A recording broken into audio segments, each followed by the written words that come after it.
What's up, guys? Say hello to Ma Laugh, Ma Rules. Hey, what is up? Which camera? This one? Okay. Hi.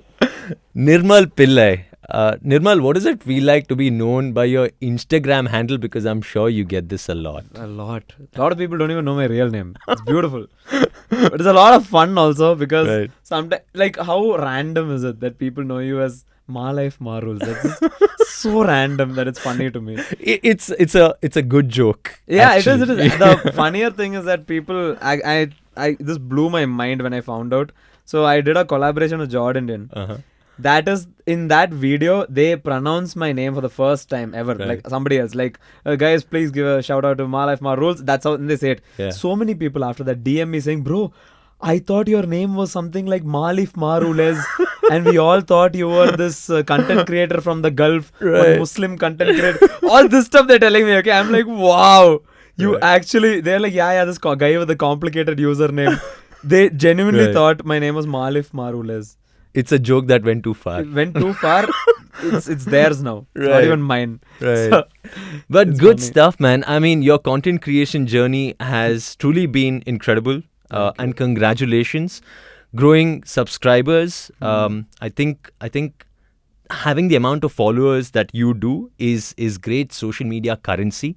Right. And to watch you grow this way has been truly satisfying. Congratulations on every count. And now you're a Bangalore boy. You've moved to Bangalore. So we're really happy about that. So talk to me about when this first video of yours blew up, that you started getting a lot of attention and you're like, wait a second, I don't even know who is liking my videos anymore because Right. Instagram is just constantly refreshing. Because so for a long time I was just making these 1 minute Instagram videos before Reels ever came into the picture, and that was going on for around 5 months or something. That was a steady growth, like you get from 500 to 10k. Yeah. That nothing major happens. I think I did have like a few videos that just will come up, Right. and then the next videos will still have the same normal engagement. Some Correct. videos will just do really well. Yeah. There was one point when I realized that when Reels also came into the picture. So what happened is Reels opened up this discoverability avenue. Like, Yeah. before that, your videos had to be shared Correct. to get that crazy reach. Yeah. Reels, apart from sharing, they also had this thing where random people could just find it. Could by just scrolling. find you when Could they're just discover scrolling. it like that. Yeah. So that was really a game changer. In that zone, there was the first proper things that propelled me to this 100k stuff. Is like there was a how to be a Chennaiite, how to be Bangalorean. There was a Severus Snape, in South Indian Snape type Right. character. There was how to be Kuttu dancer. All of these things were there. Right. That was the first foundation that took me to one point. After that, there was me and Abhishek started collaborating. After that, it grew for another 10 famous sounds of this place, that place. Then at that time, your normal video watch value, numbers also will increase Correct. by that time. So that's what kind of happened. That's beautiful, man. And isn't it amazing? The internet is such a crazy place. You're able to collaborate with one another and you're able to take the content to the next level. Yeah. And now you can command anyone's attention, which is like the biggest achievement in today's world because everyone seems to be so very distracted. Correct. So kudos on that. You do more than just content creation on the internet though. What else Ma Laugh, Ma Rules or Nirmal likes to do apart from content creation on Instagram? So the goal to me was never to become a content creator itself. It was like establishing multiple different verticals types. I just wanted to be at a space where I can do anything that I wanted to do and people will watch it. That's it. That was my initial goal. So of that, like I initially wanted to be have my own TV show or something. I have my own this, that, script, those things. So then I was like, oh, how do I do that? And then I realized a lot of stand-up comedians were getting their own shows. Then I was like, oh shit, I want to do stand-up comedy now. Yeah. Then with each thing, I'm like, oh, I started seeing the beauty in that art form itself. Yeah. Stand-up comedy, at that time, I just saw it as a means to get a show. But once I started doing it, I was like, this is so cool. At this point, I just want a special. I just want stand-up, like 1 hour. When I started doing this, I realized, oh God, how difficult it is to sell tickets. Yeah. Then pandemic, everything happened, this Instagram thing happened. Then I realized, oh, even there's this beauty in the short form content creation also. So with regard to what I want to do, it's just everything, bit of everything. Stage shows is one critical vertical of that, where it's just such a I came from a theater background, so to be on stage and to make money off of it is a next level thing. Yeah. So that is there. So stage shows, I started off doing stand up for like a bit, open mics and stuff like that.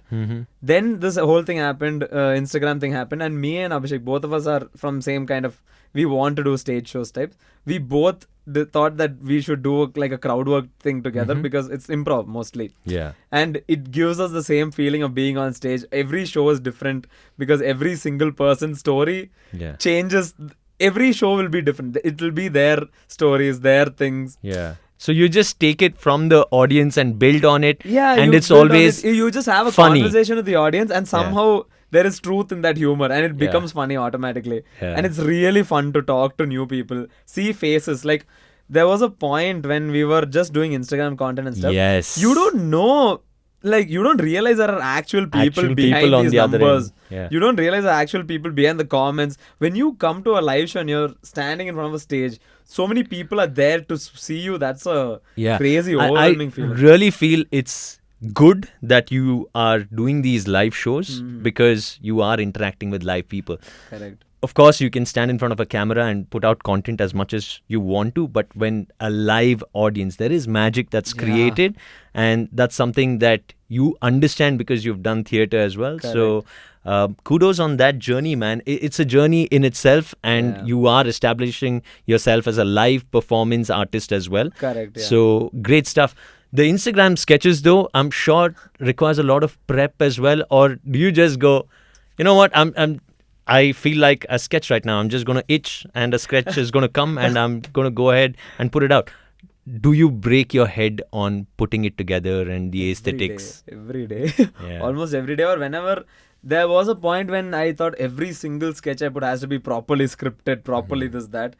That went on for a while. Then there was a phase where I'm just like, I'm going to do whatever I want. I'm going to put nonsense content also. Because I don't want to be known as just the guy who puts so much, like a lot of effort into his stuff. So I had some nonsense also I did. But right now, again, I'm in that phase where I'm like, everything I put out has to be well scripted, well edited, well this, well that. So it's like that, and it's not more of breaking your head over this. It's more of getting bored of it yourself. Until you find something that's very interesting in that again. Like I stopped doing like how to be series long ago. That was the first thing that got me to this point. But I decided I don't want to continue doing this because I don't find fun in that anymore. So that was there was an old character that I killed off called Tata or the Grandpa somebody. Because I didn't want to be known as the guy with that character, and it just started feeling boring to me. So to me it's like, because I have this very shitty attention span, I'm like, or not attention span, just interest phase.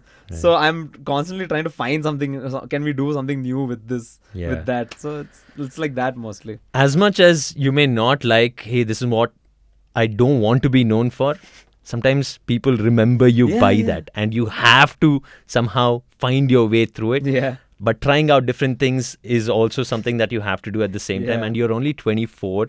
So, Nirmal, still a long way to go. And it's amazing that you're finding your route through everything. And I do feel the audience is forgiving, at the same time is very accepting of whatever you want to try out. Yeah, that's true. At this point of time. Very true. Talk to me about the collaborations that blew your mind, where you were like, Macha, I can't believe I'm doing this because I'm feeling nervous being on the same frame as these guys. Oh, like that. That was... Jord Indian definitely felt that way for me in the beginning. Because at that time, they were like huge. And what? At that time, still... At that time. Beneath at that time, it seems.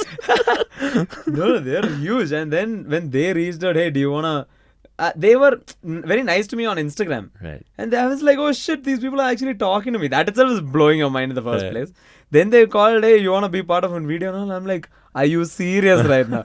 Then I went. It was a totally surreal experience the first time. Second time, third time, through all this time, we became kind of close. We became kind of friends. So now it's mostly fun, but that initial time, it blew my mind. Second collaboration which blew my mind was there was a shoot in Mumbai for which Netflix brought some 20 content creators together for Right. Squid Game recreation. Yeah. I saw so many people who are these Instagram celebrities and like just Rahul Subramaniam. I've Yeah. looked up to him for the longest time. Right. I see him in the flesh and he's like, hey! And it blew my mind that he knew me in the first place there. Right. Abish was somebody similar. He was very sweet. And he even like we just met and we chilled Yeah. after the thing. And I was like, oh, this is crazy. Like to be Yeah. able to hang out with the people who you looked up to, and Right. that was just too good. Yeah, and clearly there isn't like a formula, but content which works, right? Content which works, and people all of a sudden elevate you to a position where you're able to like hobnob with the biggest content creators of Correct. India. Correct. When we had a meeting with the folks from Instagram, Roxanne was talking about you. Oh. Because Reels is something that's blown up, and the kind of content that you're coming up with is something that people look forward to, right? So that again is another feather in the cap.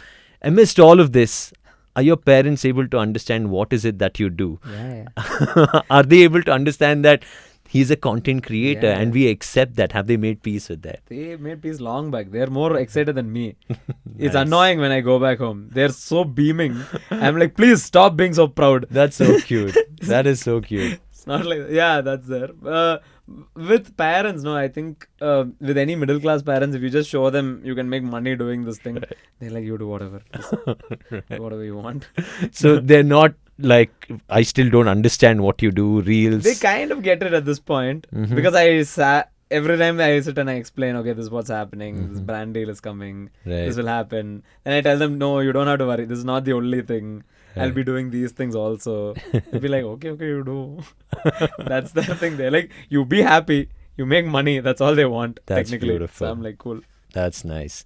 How do you like Bangalore as a city? Are you getting along with the vibe? Do you get enough time to spend and hobnob around? I know you met my entire team and you partied around with them. They came back to me and they said, hey, we found Nirmal and we have invited them to the radio station. I was like, okay, great stuff. Yeah, I genuinely love the city so much. Even before I moved here, because to me, like, I feel like a lot of young people energy in here that's not there in a lot of other places.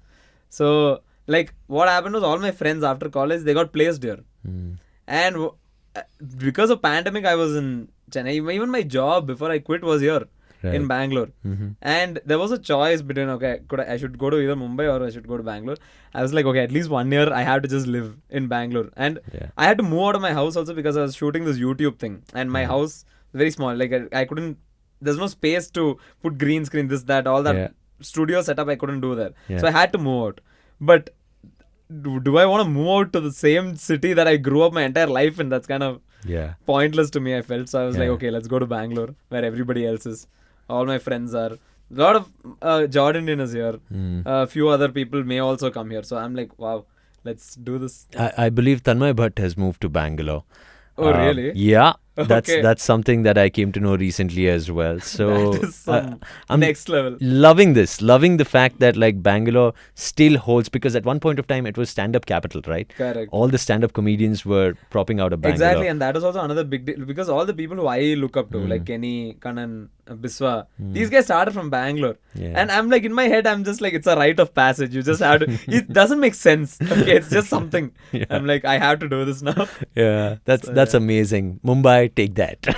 No, but cool stuff, man. Nirmal, so at this point of time, is there any aspirations of, I want to do movies, like I want to be seen on the big screen, or are there any mad aspirations that you want to get ticked off from the bucket list? To me, with movies and stuff, so I classify it as two things. One are things that I have absolute control over. These things which are only in my control and I am only to blame. For example, my content, my YouTube, my stand-up thing, the quality of that, everything depends on me. Movies and things, it heavily depends on whether people give you an opportunity. I did get like one opportunity, couple of opportunities here and there. I took them also, some. But I'm not too hell-bent on having to make it work because that's not possible. If it comes, I'm like, cool, let's do it. Right. But if not, I'm not bothered about this much. I'm more bothered about like being able to do your own thing. And like this YouTube creator economy is something that's genuinely blowing my mind. Like The fact that you have access to your own distribution channel. Yeah. You can make whatever you want technically, and people will be there to watch it if it's good. Yeah. That thing is blowing my mind, and there's an opportunity to make money off of that and be sustainable. That I want to focus on that for now, basically. That's awesome. Yeah. You are right. There are content creators as well as brands under the same roof, and that's Instagram for you. Yeah. And Reels, of course, the numbers are constantly picking up. And YouTube as a platform. Do you like it? I love YouTube. Yeah, I love YouTube as well. And are we going to see more and more videos from you on YouTube? Yeah, so I'm actually making this one series specifically for YouTube. It's proper YouTube content. It's like 10-minute video types. Nice. So that's to set up that stuff, set up that studio. Everything is why I came here to Bangalore. So that's currently I finished, I think, shooting the first episode. Right. So I'll be putting it out slowly, bit by bit. Awesome, da. Macha, thank you so much for coming to the studio and spending time with us. We look forward to more and more funniness from you. And of course, you can drop by the radio station whenever you feel like. As soon as he walked in, he's like, hey, this is a cool place. This is a nice place. Look at This is your first visit to a radio station. Yeah, is it? in my life, I've seen videos, people sitting around, all of that. Didn't think I'd sit here, but cool. You're most welcome. I hope the coffee is not too It's bad. very good. It's actually very nice. That's nice. I hope Satish didn't spit on your coffee. May have. But then the saliva, I'm finding the taste like acquired taste. Subscribe to our YouTube channel and press the bell icon to never miss a video from Fever FM.